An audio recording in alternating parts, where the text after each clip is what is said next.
Okay, now for today's lesson, I will teach you how to use the toolbox tool and the part tool. Now, for the toolbox tool is how like a Google. Can think of it as a Google where other user posts here different types of structure, models, anytime you want. Sometimes can be plugins like you can see here, can be models where it can either vehicle or structure. Let's say you want a tree like here. All you need to do is click this and drag here, that like that. Now we can place it there. And with this object or this structure that you have, you just need to click either scale or rotate. If you want to make it bigger, use scale, or as you can see. And if you want to rotate it, you can just use the rotate tool to rotate the tree to the angle that you want. So that's how you can use the toolbox. And excuse me. And you can use the search bar if you want to search for something. Let's say you want to search a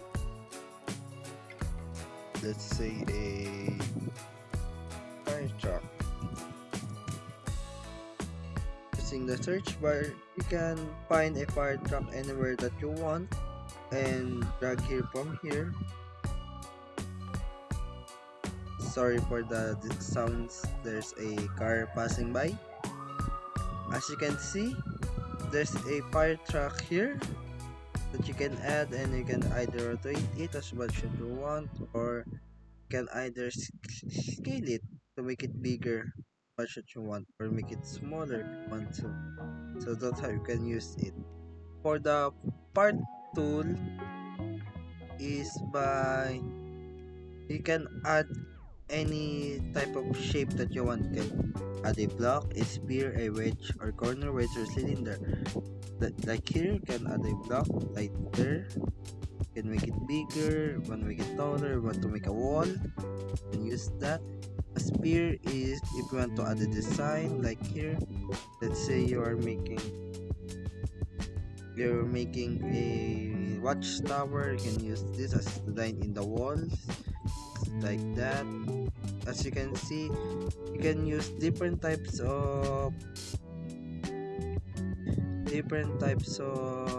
shape like this, where it's kind of steep or steep at the top. You can make something pointy with it, and corner wedge here where it's much more pointy. You can make mountains.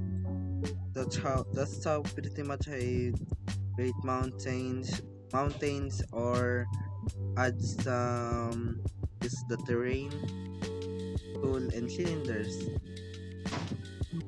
You can create poles or structure with it if you want. That's how you can use it. And the UI tool is a part where the screen or the style editor if you want, where you can edit it. This I can tell you is much more on the advanced type of learning, since you rarely will use this because it will only you will only you will only use it when you are want to edit something in the UI or in the screen. Like for example, you want to add a text, or you want to add some pictures like that, buttons. But this type of right now is much more advanced, so I will just tackle it a little bit and not explaining it more further because it will be hard to understand. So I hope so. As you can see, the toolbox can be used to create, or you can use it to find some object or structure that you need to not create anymore. You can use them, they are free. You can use them if you want. Let's say you want to mountain. So as you can see, you can use them. You can Just drag them and put them the parts by using different kinds of objects or shape that you want. So that's pretty much it. Thank you.